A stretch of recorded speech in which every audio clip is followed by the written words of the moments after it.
Alright, so he's in. Okay, so Japanese, fastest language, or actually any language that isn't English is what you want to go with. It makes the game 2 text boxes faster. The characters, all the characters have the same base movement speed. They all move pretty fast. If you use the D-pad, we're going to get that out of the way real quick. When you use the D-pad instead of the analog stick when you're going in diagonals, it will make it approximately 1.5 to 2 times faster. So you want to utilize that whenever you can, whenever you get into an open field. Instead of just moving left or right or up or down, you kind of want to find diagonals wherever you can, because it'll make you travel across the map faster. So he activated a shrine and grabbed an orb, put it on the pedestal. When you hit enemies in this game, it'll add to your combo counter. Combo counter gives you SP, and the higher your combo, the more SP you get. So for Yamato specifically, as well as Hinome, you want to keep up a pretty good combo. That way you are able to get the most SP that you can in the least amount of areas, because swinging takes away from your movement speed. Oh, that was a very good dodge. Very, very good. Those bees usually end runs when you're going for world record attempts.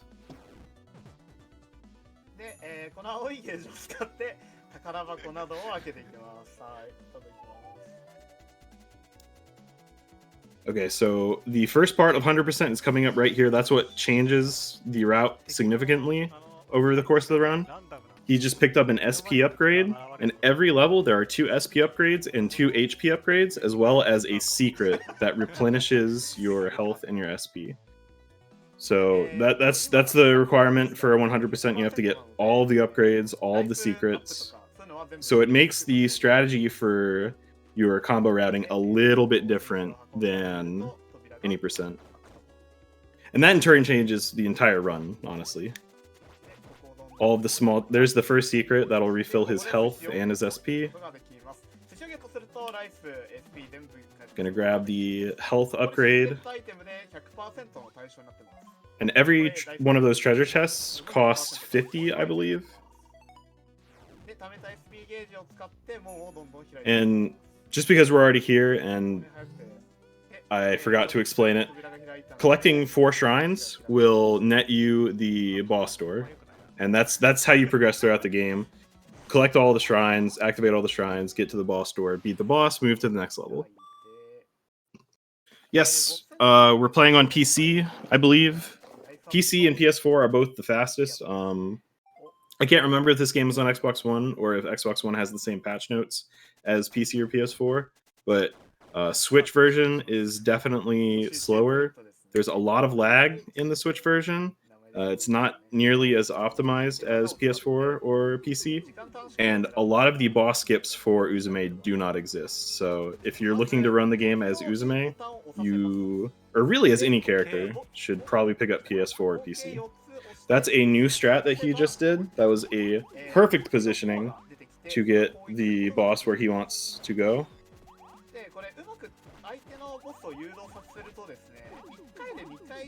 It was Switch exclusive, but they ported it pretty recently.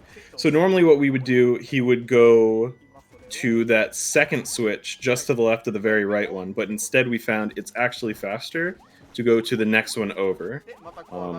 It does add more hops, but it saves on how many sets of jumps he has to do.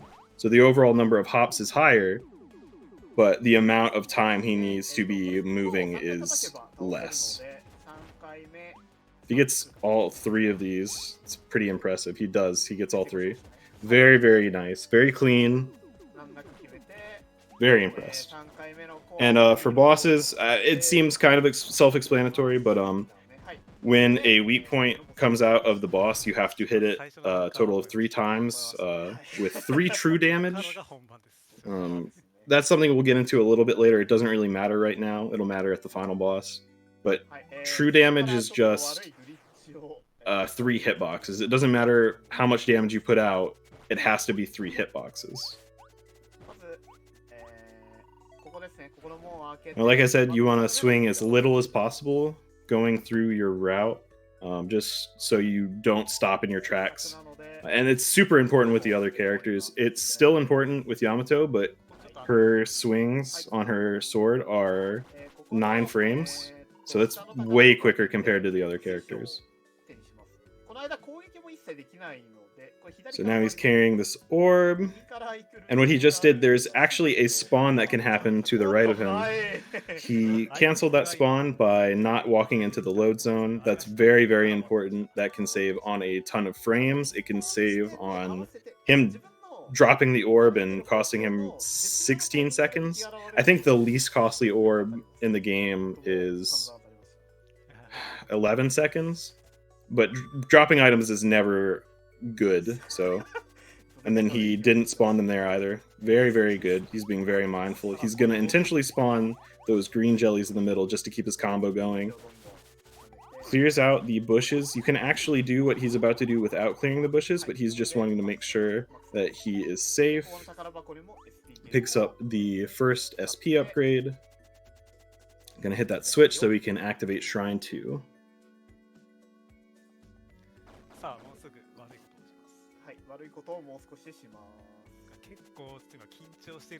You kind of think that the routing, the combo routing for the run gets a little bit easier as you go on in 100% because you have less SP management to worry about, but it's actually kind of the opposite because you want to really understand where all of your SP is going to be going and when you're going to be using it.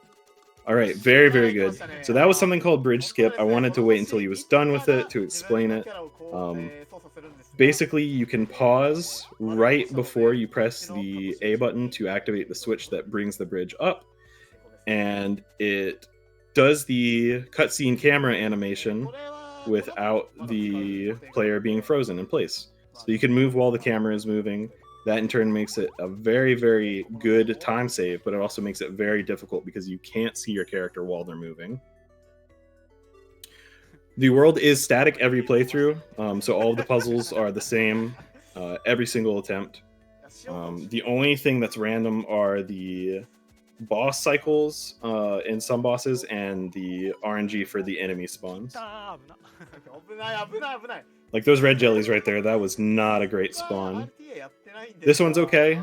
He has to do very little to get around those Dramos and jellies. He's going to do another spawn cancel. Yep. And he's going to grab the secret. That'll fill him up to 3... Nope, I thought he was at 300 already. 275.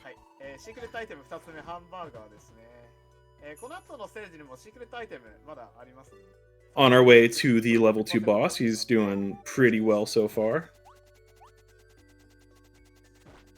Oh, that's right. See, I would have forgotten that. I am not a 100% player. Picks up the first HP upgrade of the level. Very good dodge. I can't believe that jelly didn't hit him. Staying to the left so he does not spawn any of the jellies on the bridge. Spawn canceling those. Cicada has a very, very, very good knowledge of the game, where he's supposed to be at pretty much any given time. There are the other 2 upgrades for the level. Alright, so level 2 boss, Relics boss. That is RNG, where that red weak point appears. So that was not great. It could have appeared right next to the boss's head. Instead, it appeared next to the boss's tail. Ooh, that's very risky!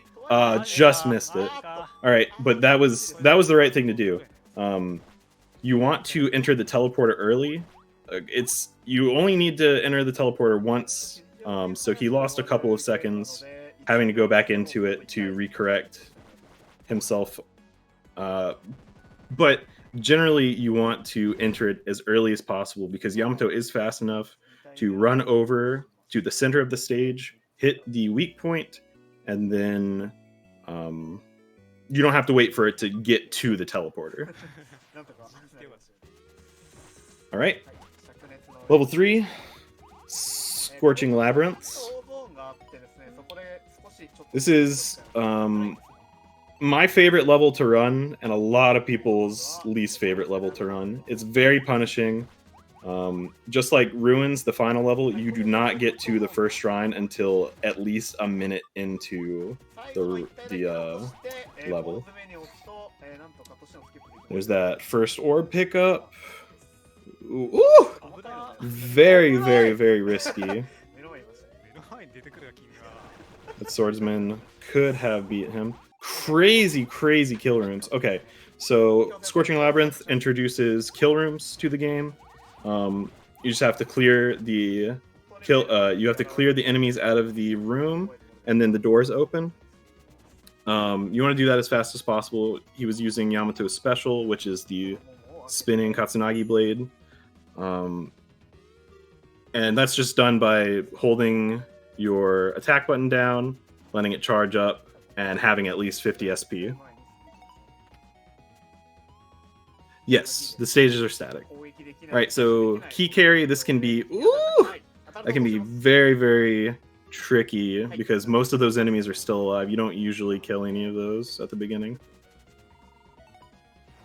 I don't think he's gotten the secret yet, so this will be a full restore for him. I have pretty bad memory, though, so maybe... Nope, he hasn't gotten it yet. Okay. Yep, there you go. So he doesn't have to combo here. This is a huge time save. It's actually faster to take damage in both of those places. Good job the first time. You're going to clear out these blocks, push one down, push one to the left, then run into the switch.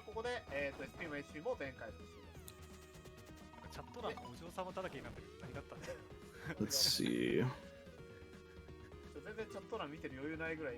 Oh yeah, okay, so the bridge skip, how I said, was done by cutscene skipping the bridge animation and allowing the player to move while the bridge is spawning and the camera is moving. The same thing can be done with kill rooms, and that's what he's been doing. That's why he gets out of the kill room so fast.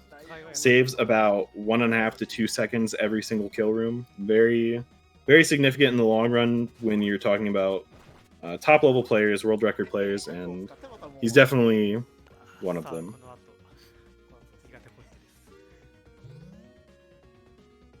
All 4 shrines, but he still has to get the SP upgrade. I can't remember if this is HP or SP. This is actually one of the hardest tricks. This is another bridge skip that you have to do.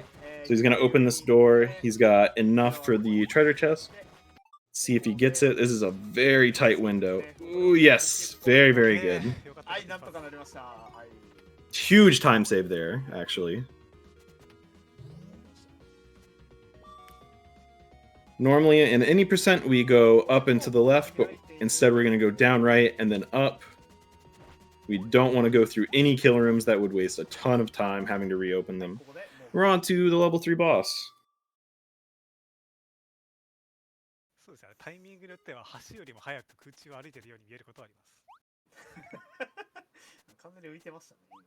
Both of those. So far, he's gotten all of the upgrades, all of the secrets. He's doing great. Alright, so just like the kill rooms in Labyrinth that were introduced, this boss has that theme as well. You just have to clear all the enemies out of this room, and then the weak point will appear.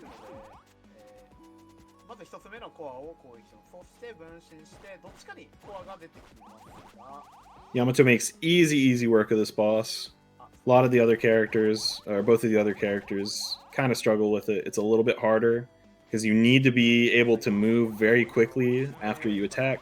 The others can't really do that very well. So he's going to charge his special, wait for them to come out, and just kill them all before the boss can even put out any hitboxes for this phase. And he wants to keep his combo up here. Probably will let the attack go early, yep. And not great RNG, but he has 350, and that's exactly what you want for the end of the stage. Going into Ruins. Ruins is the hardest level. Very, very punishing, just like Labyrinth, just like I said. You really want to be on top of your game for Ruins. Because, again, the first shrine is not really available until you do a ton of setup. And that means you cannot save until you do all of that setup. And if you die, then you have to do all of that setup over again.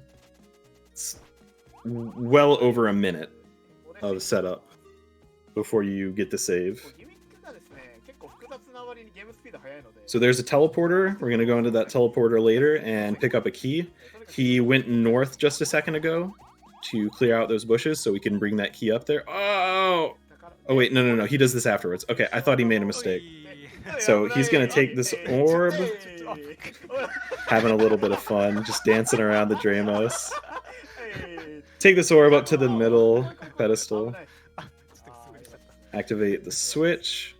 So those rotate, and that gate comes down. And then we'll nab the key for 50 SP. And hopefully, Cicada gets good RNG. All of the spawns are faster to... all of the enemies are faster to spawn into the world on stages 3 and 4. So you can really just get kind of screwed over by continuing to walk forward. Oh, see right there. So ton of hitboxes. Very good dodging. Well done. Yeah, so if you just keep walking forward when those enemies spawns because they spawn faster, you can just drop the key and lose, what is that, 17 seconds down, 20 something seconds back up. So about 40 seconds. So that's Shrine 1 done. No more having to worry about it. Gonna hit this vending machine, activate a bridge. He'll have his SP upgrade.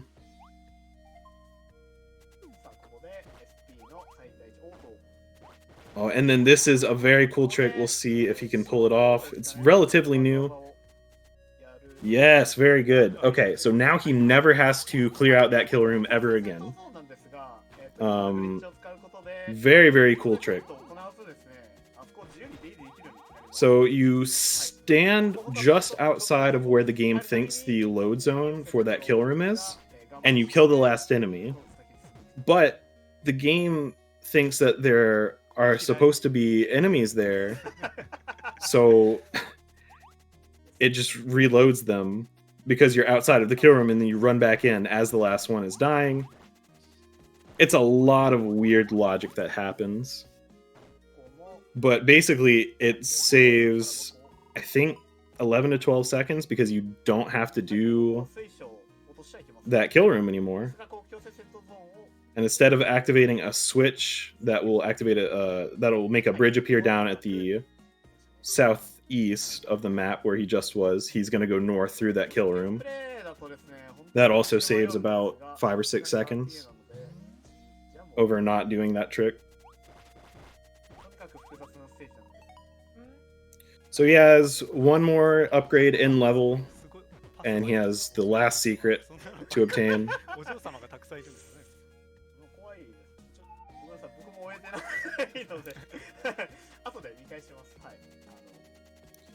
And one last bridge skip. He's going to pause. Oh, a little early. He's going to hit the A button, pause, wait for this bridge to open up, go into the teleporter, and he'll be able to move while the camera is moving. Just like with the bridge skip in Relics.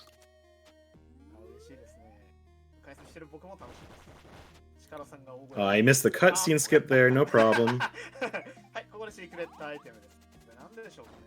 Ooh, that's a nice setup. Hits 3 of them at the same time, and then hits one on the right.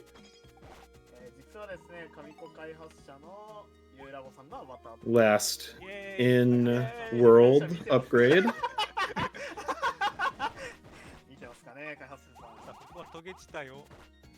And he already picked up the secret. So he's good to go. All the shrines done. All he's got to do is get the last HP upgrade, last SP upgrade, and beat the last 2 final bosses.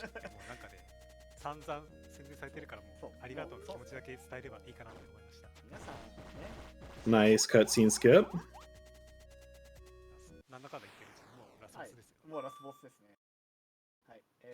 Alright, so there's a little bit of RNG left in the run. It's in the first final boss. That's it. That's all of the upgrades. Very good job. This is a true 100% run. or not a true 100% run. That's a different category. Alright, so first phase, not RNG. The orb, the weak point is always going to come towards your character. So for Yamato, that just means standing there, putting out hitboxes until they collide. Alright, phase 2. Phase 2, the orb can go anywhere. So you have to be really, really on your game to know where it's going to go, or react to where it's going to go, rather. You want to be able to hit it right as it comes out. So right there would have been the best. That was 2 movements from the orb. But again, it being RNG, it can be hard to hit it on the first movement. And then this phase, it's going to be right, left, right. So he missed that first circle. But he's going to go up to the middle left. Oh, I guess he's going to stay there. But yeah, you can go up to the middle left-hand side of the stage and hit it right as it comes down. Saves probably 3/4 of a second.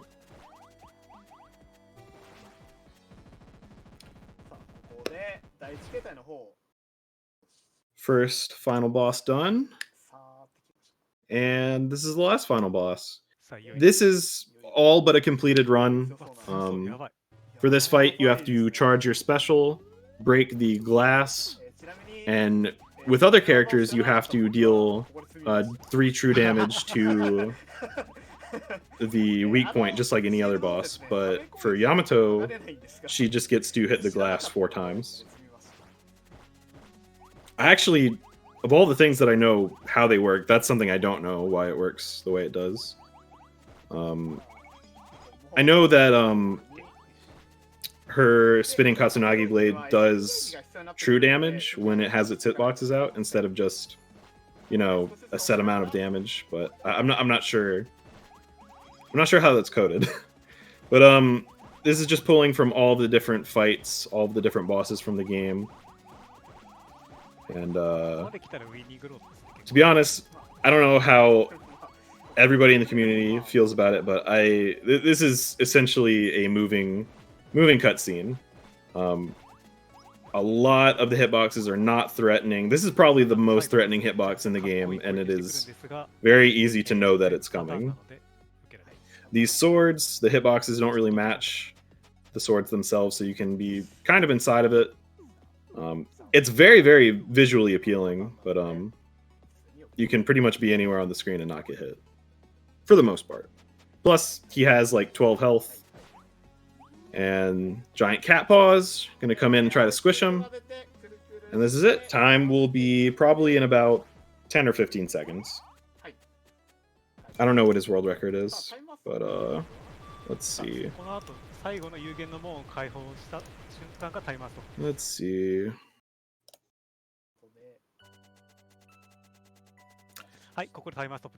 Very, very good time. It's a 23:12. World record is 22:36. In-game time was 12:23 on world record, and this is 12:54. Really amazing run. Really proud of Cicada. Probably a couple of months ago, I got a comment from him on one of my uploads that said, "Amazing run. I would like to play Yamato too." And to see someone go from saying they would like to play the game to the second best player in the world in any percent and the first best player in the world in 100% in like 3 months is inspiring. Huge shout outs to Cicada.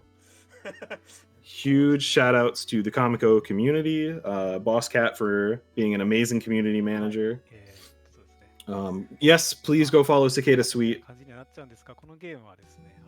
He's amazing. Doing a lot for the games, metagame, and keep watching RTA in Japan and Speed Gaming.